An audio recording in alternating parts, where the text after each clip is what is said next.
Welcome to the Driveway Beers Podcast with Mike and Alex. Thank you for joining us, and we hope you enjoy the show.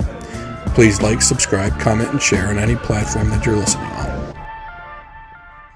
All right, welcome back to another show. Thank you for coming back as always. Please like, subscribe, comment, and share.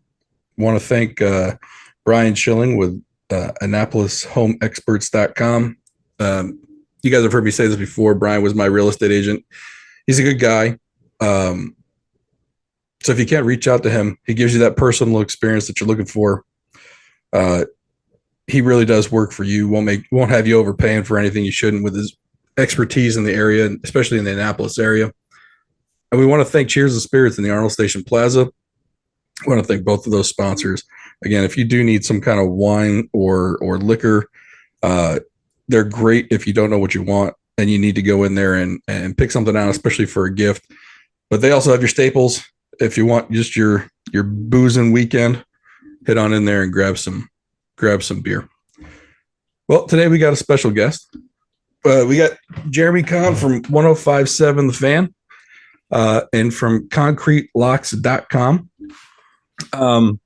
For those of you that have been following us on Twitter, which is nobody, we have posted on Discord where I've been posting some free NFL picks. Now, I don't know how to bet anything else. And let's be honest, I don't really know how to bet the NFL, but I do it anyway, and I put it out there for free for all those people. Now, me personally, if I want to make big money, I go to Jeremy at concretelocks.com. And so we wanted to talk some gambling in this episode, and I thought who better than someone who is a professional at this. And so we reached out to Jeremy. He agreed to come on. So we want to thank you for doing that. Appreciate you guys having me. Anytime, man. So let's start with the gambling first, and then we'll get into some off topics, if you will. Okay. So gambling wise this year, on your website, do you give every single play for the week, or are you only picking certain games? So no, I'm not going to pick every single game. I am a volume bettor. And I try to tell people, depending on the type of bettor you are, like if you just want to bet one or two games, I'm going to tell you what my top games are. And if you've been with me the past 10 days, I've been pretty much on fire with a lot of my top plays. Except for my lock, which hasn't treated me so kindly to start the season, but we can get to that. But no, it's been good. And I'm just trying to teach people as well. Like, I think the fact that we keep it cheap, but I also have, it's a business. I have a business partner that I'm working with, and to keep some of the things going, money has to come in. And, I've said this before, like working at a radio station, it's nice to have, I don't want to say leverage, but it's nice to have other options when things arise. And in our industry, you never know how things are going to go. Right now, things are phenomenal for me. But that being said, it could turn really quickly in this industry. So as far as gambling goes, each day I'll do a little podcast. It's free on YouTube. And then the clients or the people that subscribe, they'll get all my picks for the day, and then I'll list them. It's actually my betting card. I send out what I'm actually betting that day for anyone that subscribes. For people that want, so for me, I go to you for your baseball picks. Now, baseball season's coming to an end, so it's probably a little Johnny come lately on that one. But I don't know squat about baseball and how to bet it. I love baseball. I love watching it. But for me, trying to bet baseball is just too difficult. At least football, I kind of understand the ebbs and flows of it. I understand like the trap game stuff, and I can look in, like I go on like I think it's Action Network every once in a while. I can see I can see where the bets are going a little bit. But with baseball, for me, it's so erratic, especially over 162 game season. For me, it's really hard to bet.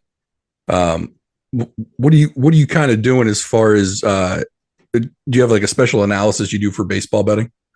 No. So yeah, I mean, there's a lot of things that go into it. And I think like when we start looking at gambling across the board, you have to look at what Vegas wants. Okay. So if we're looking at it from a standpoint, they'd love to see 50% of the people bet on one side, 50% of the people bet on the other side, because there's no way they take a loss. They just take the vig from the half and business keeps moving. But ultimately what happens is we get more people that want to bet on one side or the other. And then they have to figure out, do they want to take that risk with the money? Do they feel like the public's on the wrong side? And I think if you're not getting consensus reports, you're not doing yourself a favor by at least looking where the money's going to see, am I on the same side as everybody else out there? Because, like, let's be honest, Miami's playing the Giants this weekend. Who's not going to look at that game and go, are you kidding me? They're going to boat race them after what we saw on Monday night. And, so like everybody's going to want to be on that side, or everybody will have Miami in a teaser. And I'm not telling you that's the wrong side, but you're going to be on the same side with everybody else. And if anyone is selling you a pick, telling you, hey, this is the best play, it seems kind of silly, because you could ask Joe Schmo over there that, like, hey, this is a spot we should be looking at. I think the harder things are, with point spreads, the game is supposed to be even. Finding out which side can I find an edge, and it makes it really difficult. With baseball, I think we have a superior edge looking at weather, umpire data, things that have an effect on the game. And then once we get to a certain point, starting pitchings and bullpen, you can look at which bullpens are taxed, which ones had their best players pitch the night before who may not be likely to pitch the next night. And all those things factor in. And I think if you're not using some of that data, it's pretty silly. It really is gambling instead of, trying to handicap, if you will. Yeah. And for me, that going to a site like yours, that's where the value is, at least for baseball for me. Because it allows me to gamble on baseball, but do so from an intelligent perspective. Now, it's not I'm not using my intelligence, I'm using yours. Mm-hmm. But if I can gain an edge in betting for baseball where I normally wouldn't be able to, like for the monthly fee that your website is, you can easily make that back just in the bets that you're giving them out alone. And I don't think people realize that when they go to that, because everyone's cheap, right? Everyone wants it for free. Yeah. But I don't think they understand, like I'm someone who gives out free picks for football. I know the picks on your site are going to be better thought out. There's more data behind what you're picking than what I'm picking. I'm going by feel. Maybe I look at something here or there. At the end of the day, I'm going to do worse than you. And I think that's what people need to realize, that when they go to a site like that, there is a fee. Yes. And yes, it's mm-hmm. hard. I get it. People don't want to pay the fee, but it's almost like if you go to a stock, someone that could pick stocks with a TD Ameritrade account versus going to a financial advisor who's done it for years, over the course of time, you're going to probably do better with the financial advisor than you are on your own. Just because they're looking at more things and they're trained to do more on that. So I think when people go to your website, they really do need to think about that. And I mean, a couple of things that I'm sorry to interrupt, but like, I tell people all the time, I'm not a salesman. I'm not trying to sell anybody on anything. Like, yeah, I would love for people to come check out the website and you can cancel at any time, but it's a matter of like, we go over different things. I talk about weather reports during baseball season. I talk about a predictive algorithm that I pay for. Like, I have a bunch of different things that I'm using. And I think for, in baseball season, we were charging $5 a month. Then it went up to 15, and then we put a special together where if you buy it for the year, it works out to be $9.99. But then I'm always throwing things out there too, and just some of the plays and different packages.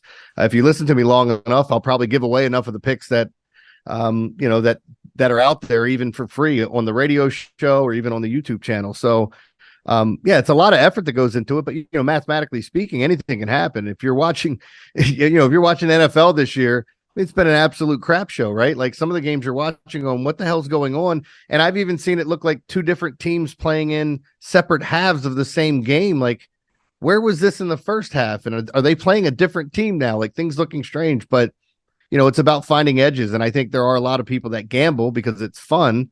But are people really trying to find an edge and win money? Or is it just something to say, hey, I like doing it because I like having the action? And I feel like my site's for everyone. If you're just looking for one play, you're going to see what my top play is. If you're looking to bet a bunch of games at a couple of bucks or whatever and have some fun, throw some parlays together, that stuff's there as well. Let's talk about football in general. Okay. So we're Ravens fans, and seeing the fact that Cincinnati is 1-3 right now is fantastic. But is Joe Burrow's like everyone sees it's a calf injury? Is that really hurting him that bad right now? That he doesn't look good right now. See, I think so. I think there's a lot of times like you remember when Baker Mayfield had the labrum injury and it was in his non-throwing shoulder. But what you fail to realize is when you're squaring your body and you're stepping, that movement's still there. Your body's stiff, and when you go to throw, you're opening yourself up, and the movement's still going to hurt. And I think at the same extent, when we start talking about, some of the different types of injuries, it can have those types of impacts. So, yeah, I mean, with Burrow's calf, like, it's not something where I know it's been said, like, oh, if he keeps playing on the calf injury, it could turn into an Achilles injury. And we found out from a doctor today that's not actually true. But I do think it can impact it, make him uncomfortable in the pocket, give him happier feet, and can he push down and press off of that foot? It's weird. Like, you remember when John Ogden got knocked out of the league, it was for turf toe. And for anybody who knows what it is, it's just a sprained big toe. But think about all your movements when you're either driving forward, you start with the big toe, or if you're pushing backward for pass blocking, that's what you do. And it essentially ended his career. So I'm not saying like, oh my God, Burrow's career could be over, but I think it would have been better had they sat him for a couple weeks, let that thing heal up and see what's going on. I believe Jamar Chase when he says I'm open on every freaking play, because the guy's an absolute animal. Yeah, I'm happy they started 1-3, because I do think, if not this game, I think probably the next game or after that, the Bengals are going to start playing like the Bengals can.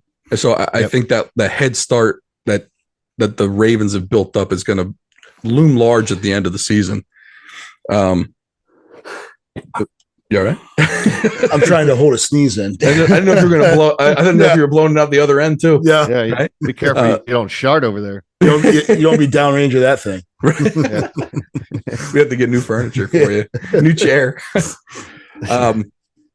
Trying to the Vikings been miserable, right? I actually picked them to win the NFC North, and I think I did too. Well, and I'm hoping, and I'm going to look at the win total and the odds for them to still win it, because I think they do come back and win it. I think Detroit is going to be Detroit somewhat. I know it's not the same cast of characters over there, but it's still the Detroit Lions. And I don't buy fully into Green Bay. So in the Bears, god awful. I love the fact that people pick Justin Fields to be amazing, and he is not anywhere near like even mediocre. So I think Cousins usually starts off a little slow sometimes. I think he had one year he was like 6-0, but generally I think he started off kind of slow, and I think they'll pick it back up. Plus that offense is just too good, even though their defense is god awful. But I think Detroit is a budding problem in this league for everyone. Their defense right now is ranked 4th in the league, and we can talk about who they played, what they've done. Even starting off with the Chiefs, where their offense hasn't looked like a Chiefs offense just yet, even though they did score 40 some points, whatever, 48 points against the Bears. I'm not counting that as something, like the Bears were just god awful that day. But just getting back to looking at that division, Detroit's now going to get Jameson Williams back. There were some rumors about possibly trading him, but they get him back early. Now you get a burner outside of all these other guys. I think that team's going to be a juggernaut. I'm not telling you they're ready to win the NFC just yet, and maybe they don't have the right quarterback. Maybe he has grown up and Jared Goff's better than we give him credit for. There's a lot of really good pieces there, including the young tight end they drafted. You usually don't see rookie tight ends come into the league and start putting up numbers like he has thus far. They've talked about he's on pace to have better yards than Kyle Pitt's career. So it's crazy, man. I do think that's a really good team, and I don't mean to I'm on the same side as you, because I still think Minnesota is going to get better and eventually get in the postseason, or at least have that shot. But I just think Detroit's now, when you watch them win some of the road games within that division, that's a good team. Yeah, the other part with the Vikings that I thought was weird was that the original over-under for them on wins was 8 or 8.5. And that was a team that won 13 games last year. Yeah. They lost Dalvin Cook, but we've seen that running backs are replaceable in this league fairly easily, even though Madison was just handing the ball over to the other team right and left. But Cam Akers is probably going to take over that role in another week, if not this week. So I can't see them not winning that ninth game at some point in the season. Well, I don't doubt it. It's not me saying the NFC is, we all know it when we look at it, it's weak. I mean, when you're watching these teams play from week to week, you're going, well, they look the exact opposite last week. How the hell do they look? Like Houston's Houston's playing Atlanta this week, and I think Atlanta's going to go over there and run the football right down their throat after the way they played. And then everybody's going to be like, hold on, is Atlanta good now? No, they're all mediocre teams. And I know a lot of people have pointed out saying, okay, Eagles, Cowboys, 49ers, just figure out who's good over there. There's probably some other teams we're not giving enough credit to. The Rams, we'll see what they end up being. Is Washington better than we think? Probably no. Are there any teams in the NFC South? No. So maybe that's the one team. It's a really crappy conference this year outside of those three teams. Yeah. This week against the Texans, I actually think the Texans are going to beat them, or going to beat the Falcons. One thing that I noticed, and this is when they were playing the Ravens, that Texans defense was a lot better than a lot of people were going to think they were. I think DeMeco Ryans has had a major impact on that team, just in the change in his demeanor and in the culture he's trying to build over there. And CJ Stroud is legitimate. He is really impressing me. He's looked really good. And Nico Collins is catch. I mean, that guy fantasy wise is a gold mine. So I think they got a shot against the Falcons. I still don't know what Desmond Ridder is, to be honest.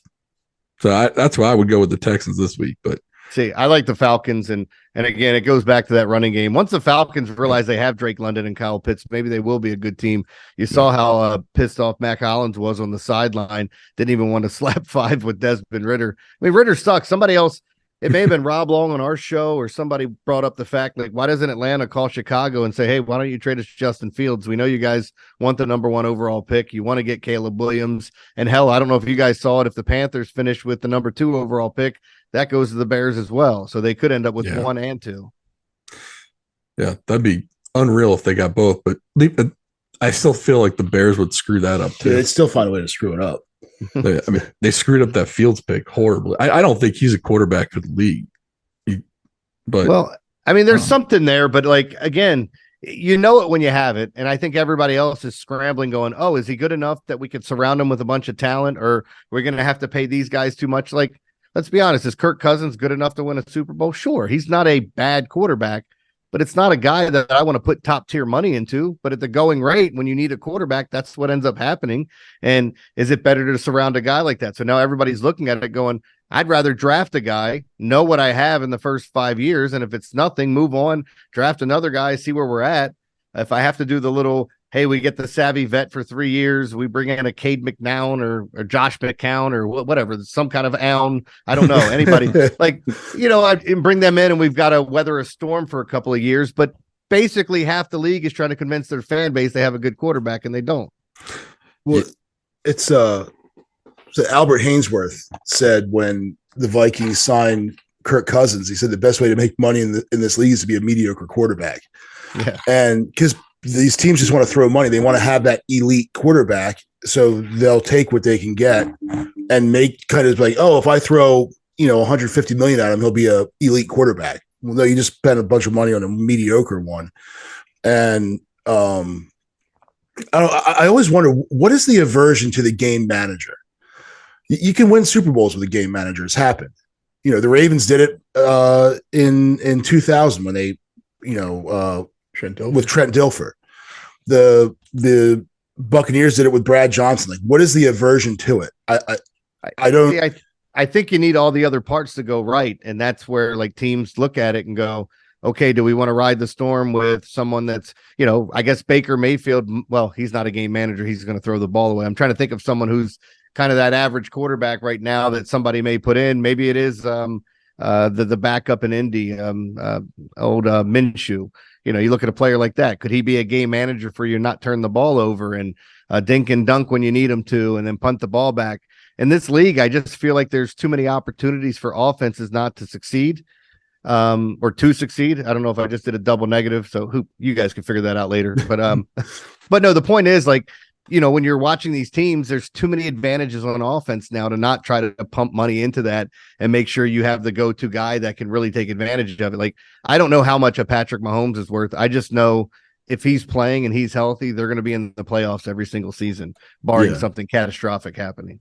Yeah, and I guess with the other, like when the Ravens won with Dilfer, the defense was that was an amazing defense, and even the Buccaneers, like Warren Sapp, like the defenses were like, I probably could have played quarterback on those teams, and won something, but and I think the other part of that too is like if you talk to those teams, once a defense starts to get the recognition, then people start to pick apart your team. Remember, the Texans were an expansion team, and then you start to see guys like Jamie Sharper were leaving, and they were saying goodbye to the guys like Peter Bulware, and then Adalius Thomas is getting this crazy offer from the Patriots.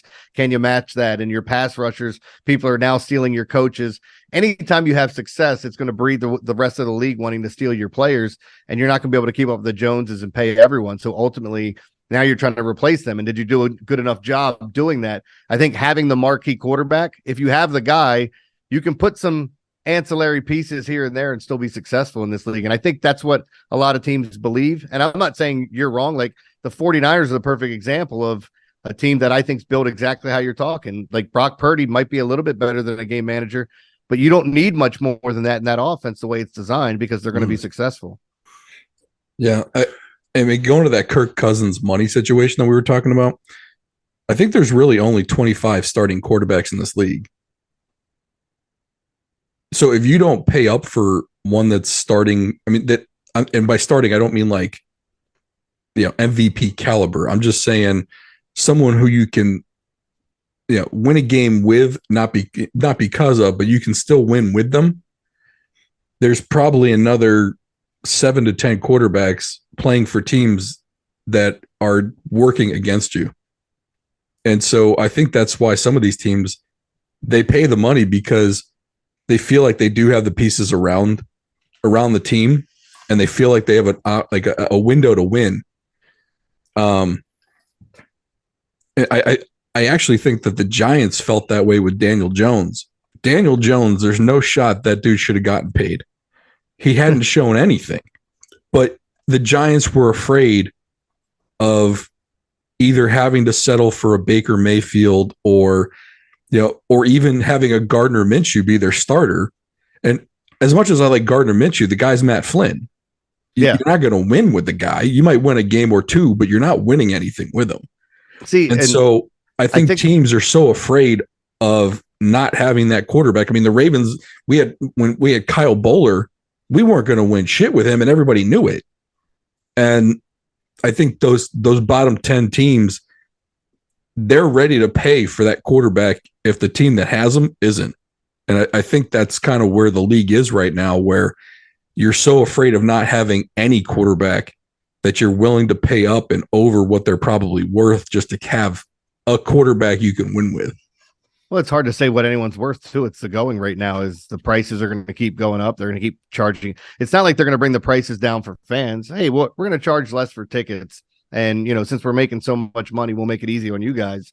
That's never going to happen. So that money is going to be allocated. And the most important position in all of sports is a quarterback, starting quarterback. If you can get that marquee guy, the franchise guy, even if you think like there were some people that thought Joe Flacco was a franchise quarterback. Maybe he was. He won a Super Bowl, so you can't take that away from him. But that might even be built more with in line with what you're talking about, and having a kind of a game manager and a guy that can make plays when asked to. There's all different ways to look at it, but ultimately, there's only a handful of guys in the league that I think are really good. The rest of the guys are just players, and I think they're all interchangeable. And it's sad when we start to find that out. Like, would you touch Kyler Murray now? Hell no. I don't want him on my team because I think I know who he is. I think I've seen this before, and I don't need that act.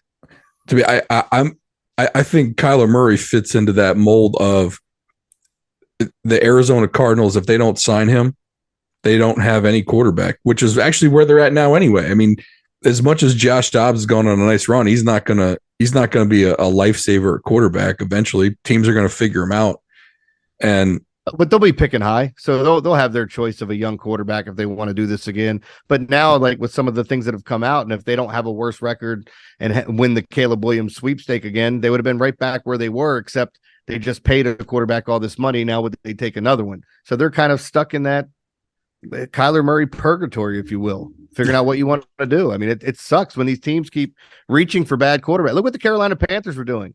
Hey, you got a former number 1 pick that didn't work out. I think we can make them work.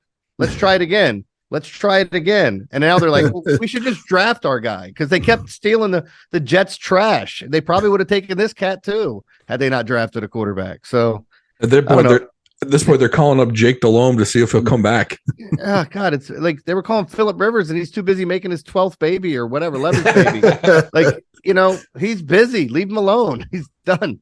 He's made an entire football team. Yeah, or at least one side of it. He made he made like his the Colts defense for 2035. Yeah, that Rivers is flowing. That's all I know. So that guy, no contraceptives in that house. None. No.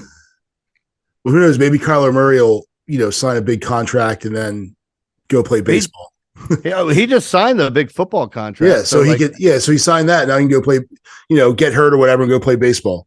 He could go get himself some guaranteed money over there. Yeah.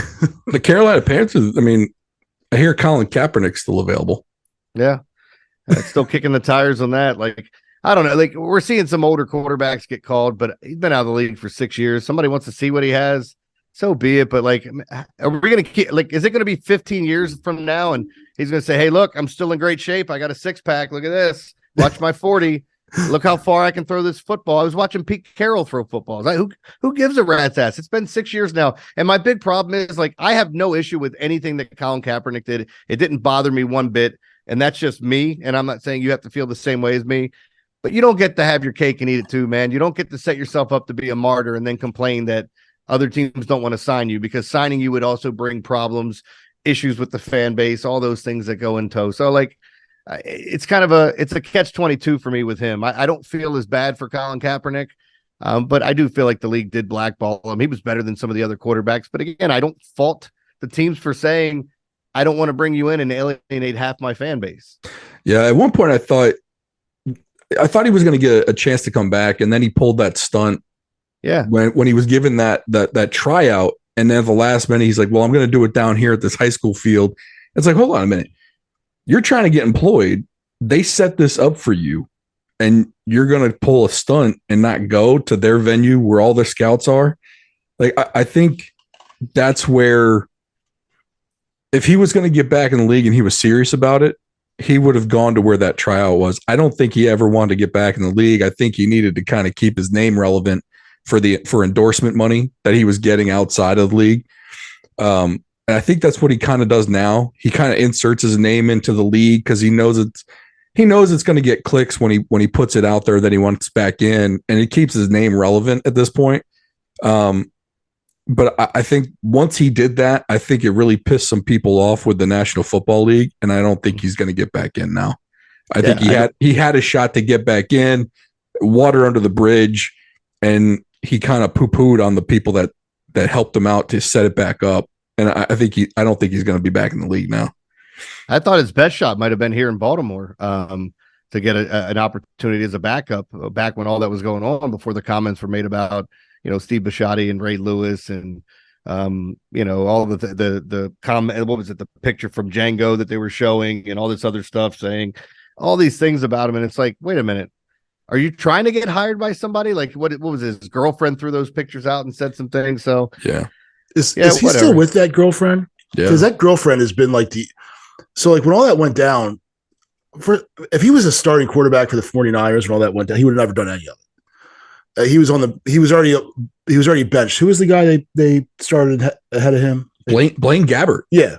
So, and then after all of it went down, he's offered a contract, but it's backup money. It's to be a backup somewhere. Yeah. So I'm pretty sure if another team had come out and said, "Oh, here's starter money," he would have stopped. Yeah. But he didn't want to be a backup. Now, to me, I would take backup money. And anymore, teams, like, you almost have to have a competent backup, because someone who's in the ilk of your starter, because you can't have two completely different offenses running.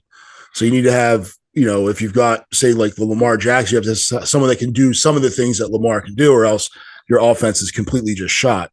So, but he didn't want that. He still wanted to be the starter. But if it was, circa 2013 Kaepernick, I don't think we'd be having this conversation right now. Yeah. So, well, I think you're dead on by saying his even if he's like 70% of what he was, and I think Tyler Huntley is a nice kid. Josh Johnson's a nice kid. But after seeing the example of work that Tyler Huntley's put together in this time that he's been out there, I don't think he's an NFL quarterback. He's a Pro Bowler. Well, you're right. I'm sorry. He is a pro bowler. MVP. Tyler Huntley. I don't think he's an NFL quarterback. And Pro Bowl MVP Tyler Huntley. You're leaving off a big part of that. I was way off. Yeah. Put some respect on his name. Yeah, I'm sorry, but I don't think he's an NFL quarterback. And I thought that was one of the biggest glaring missteps in the offseason for the Ravens, was that they didn't go out and get a capable backup for Lamar if he goes down. Now, I'm not saying Lamar's injury prone. I'm not in that camp. I'm just saying if he goes down, we saw the difference, the level, the drop in the team play from when he went down and what we had available. And there was a massive drop, right? Yeah. I think they had to bring in someone better. I don't know who it was. The only reason why I say Kaepernick, we haven't seen him play in 6 years, right? So who knows if it's him, but they could have brought in someone, and I can't remember the kid's name. I think he's in Carolina now, but he was in the USFL, the XFL. I think his last name was Williams or something. It was right before that league kind of shut down with COVID or whatever, but he looked like he could play in a Lamar system fairly competently, and they didn't go after him. That kid out in Cleveland that got his doors blown off this past week, he looked really good too. Yeah, I think, and they would never have traded him to the Ravens for a pick, but there are plenty of these young kids that it's like, look, we know what Tyler is. Let's go and see if there's something else out there. So I thought that was a little bit of an omission on the Ravens' part. Now, obviously, they're pros at this. They know what they're doing, so maybe they see something I don't. But it seemed like at the end of games in the last 5 minutes, Tyler tends to throw it to someone wearing the wrong colored jersey, at least from what we've seen so far. So I was surprised that the Ravens didn't go after a backup quarterback in the offseason. Yeah, I mean, look, I think a lot of the offseason, too, you were waiting to find out what was going to go with Lamar until you got to the draft. Remember signing him basically right before the draft, making the Odell Beckham news official, and then the draft happening and which direction you were going in. We didn't know if they were going to be taking a quarterback at that point because of all that had happened, or if they were going to trade Lamar somewhere. And so I do think some of that kind of fell into place, and that they felt comfortable with Tyler Huntley because he knew the offense. But then again, you're bringing in a new offense. I feel the same way you do. Like, look, Tyler Huntley, and I could give you a list of 25 quarterbacks in this league that are, and I think the Steelers have 3 of them that are just guys. Like they're not anything special. Like if you go sign Mitchell Trubisky, could he win you 10 games? Sure, he could. Are you going anywhere with him? Probably not. You know, like there's also the chance that he could lose you 10 games. Like these guys are they're just guys and mediocre players. So, and I think for most teams, if you lose your starting quarterback, you're probably up shit's creek without a paddle. The only one that worked out well was for the Eagles. The Eagles and Lord Minshew over there with the Colts now. Yeah, but yeah. Or actually, it wasn't him. It was Nick Foles. Yeah, Nick that Foles stepped in. Yeah, and he had his Matt Flynn moment, and that was his second time with the Eagles. Yeah, because he had done that before, and then comes in. He won the Super Bowl. Yeah, and then they give the team right back to Carson Wentz. Prince Harry. Looks like, and he looks like Prince Harry. Yeah. He has better hair though. Does he? Everybody does. Harry's got some. Oh, Harry's got hair like I do. What? You're thinking of his brother? No. Harry's got the cul-de-sac going. Really? Yeah. I thought Harry had the nice. He's not nice Harry. Bush of hair. Just Harry, not Harry. I gotta look up a picture. I gotta be a Jamie. You guys talk. I gotta be Jamie from Joe Rogan. I gotta look it up. But Harry. But Carson Wentz, and then they shit the bed the next season, and then he's gone with what were they? Look at that coif of hair he's got. No, look right there. Look at that one. It's thinning. Is it? it? For you, yeah. There's some propecia going on. I don't know. That could just be the sun's angle on his head there, because he's got the red flame. I know thinning hair. There's no video here, but I know thinning hair. Yeah. Actually, I have hair. I just shaved my head because I'm lazy. Keep going. I'm going to keep looking. I'm going to keep looking at this magnificent scalp of hair. But And was it Washington football team or Commanders last time Carson went? I can't keep that straight either. So, I mean, well, yeah, he was with the Washington football team. You had the Colts, the Eagles, who else? He was in somebody else's camp, right? I mean, dude's made bank. So, I mean, you can't really blame him, but, yeah, I don't know, but, these guys that go, they sign big contracts and with a couple teams and then end up, just kind of look at the back. Yeah, no, you're right. You're right. Yeah, no, I'm looking at it now. I don't know. Here, I'll try and put it up here for you. Yeah, I can see that. Okay. It's worse than I thought. Yeah. See? It's light. Yeah. It's better from the front. He's also a couple of years younger than his brother, too. He's getting there. Yeah. Right. He's going to be looking like William in like another 3 years. He's en route to that hairline. But bet you didn't think he'd be talking British Royals today. Not at all. What's up with the Duke of Earl? Which one's that? I don't know. So this song from the 50s. No, I don't know. So I did not watch a single snap of NFL football this week. Not one.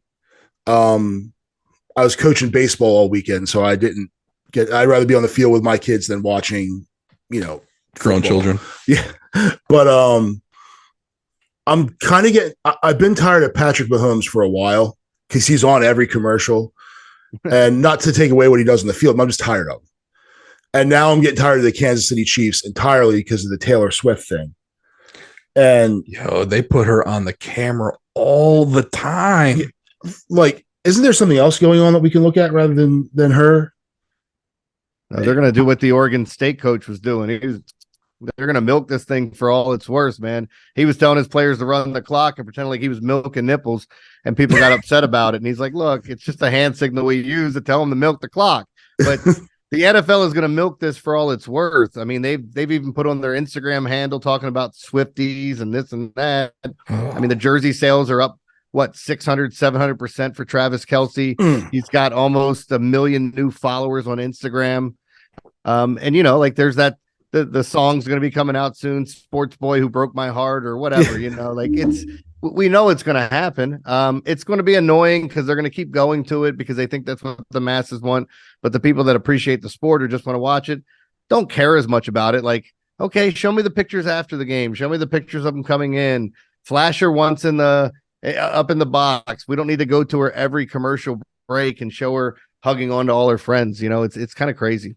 It's like when Tony Romo was who was that girl? Jessica Simpson. Yeah. How dare you forget that? Oh, sorry. Jesus. But they always showed her. Whatever. Did he marry her? They were married, weren't they? Ooh. I don't know. You want to know what? This is not a factual podcast. I'm going to say yes, knowing that it could be wrong. Right. Okay. But there are no facts on this podcast. None. It's all feelings all the time.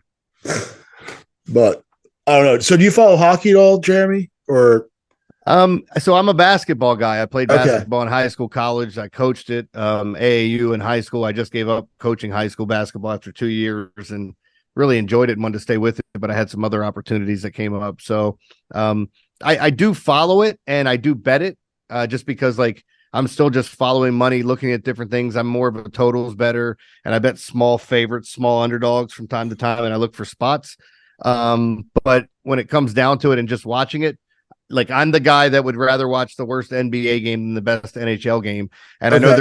I know there's a ton of people that would say I would rather watch the worst NHL game than the best NBA game. But because basketball is in my blood and they run parallel with each other, that's what I'm into more. Yeah, no, I get it. I'm a hockey guy and I'm the opposite. I would rather watch the blowout NHL game than any NBA game. College in March is a little bit different. Baseball in this time of year, of course, I'm more especially with the Orioles being where they are. I don't care what the Capitals are doing right now. I'm going to watch the O's play. I'm not going to miss that game to see an October NHL game when it pretty much means nothing. Yeah. So I just I'm not a gambler, but I know some people that do will play around with betting hockey games and but I just playing the sport. The funny thing I know from just from gambling on it over the past couple of years is looking at the increase in the goals that are scored on an average basis, because we went from seeing a lot of 5 and 5.5 as far as totals in the NHL Now I would tell you the average total is probably 6.5, and we've even seen 7.5, and 8s in some games, which is unheard of. To think that you're going to see 8 goals scored in 3 periods. I mean, we see it all the time, but on average, you very rarely see it. If you know what I mean, like it feels like that when you're averaging out how many goals are actually scored a game. Yeah, I think part of that is the kind of the change in goaltending, where you used to have your stud goalkeeper, whether it was Lundqvist or Holtby when the Capitals won. And now the teams are almost going to like whoever the hot hand is, and then that guy's gone. So the Avalanche won it with Darcy Kemper. The next year he signs with Washington and just kind of doesn't really play very well. But the days like Brodeur and Patrick Waugh and those, just number one guys, I think it's kind of going to you need one guy to get hot at the right time, which is like end of April, to push you through. And then after that, it's almost like in the NFL with running backs, how I don't think you're going to see players like Barry Sanders or Emmitt Smith and stuff like that. It's going to be, they get hurt so quick, running back by committee, and teams have success without that number one running back. And NHL teams will have success without that number, as long as whoever they're playing gets hot at the right time. I think for the rest of them, it's just, that's why you're seeing goals go up. And, I don't think the equipment changes have a whole lot. I think it's more just the change in focus of the teams. So that's just me. So, I mean, some of the rule changes too have probably helped speed up the game as well. But when they got rid of the clutching and grabbing and some of that stuff to free up the fours, I'd like to know what Wayne Gretzky would do now with the rules they have today. Well, I have this same thing when I talk to people. Like I argue, I said, I'll never argue that anyone's better than Michael Jordan or LeBron James. I mean, I think they're the 2 best players I've ever watched play, but I'm certain who's number 3, and it's Larry Bird. And for anybody that like slights the guy because of what he looks like, and it's like, oh, what would he do today? He'd average over a triple double every single night. And with the way the rules are that you can't hand check, he'd destroy these guys. And he was one of the biggest trash talkers in the history of the league. So there are certain guys you're going to go, I'll go into war battling that guy is what I believe he is and how great he's going to be. So we could see some of that in the NHL this year. I know there's a lot of young talent and teams on the rise, so I'm excited, and I am excited for the NBA. I know it's not a huge sport in Baltimore, but it is something where it's a star-driven league, and now we've got all these superstars and teams that are going to hate each other and players that hate each other, and God knows what. So going to be a blast. Did you watch that Winning Time series? Loved it, and now it's canceled, and I'm pissed. It kind of came to a conclusion, though. At the end of season 2, it kind of came to the natural conclusion. But I think they knew that. But I mean, there's still a lot more in that story. If you want to talk about how many rings and MVPs were won between Magic and Bird, and obviously there's a lot more to get into with Magic once we want to get into the 90s, depending on how far you want to do the Lakers and their three-peat and all that. But I just like the problem that I have is, I know they took some leisure in kind of changing some of the characters. Like Jerry West comes off as a huge a-hole. He's my favorite character on the show. And looking at some of the other guys that were playing the different coaches and players, like Norm Nixon, that's his son, Norm Nixon Jr. playing him, which is kind of crazy. And I think the guy that's playing Magic and the guy that's playing Kareem, I know they're not anywhere near as tall as them. They are taller guys, but I think the guy playing Kareem's like 6'7".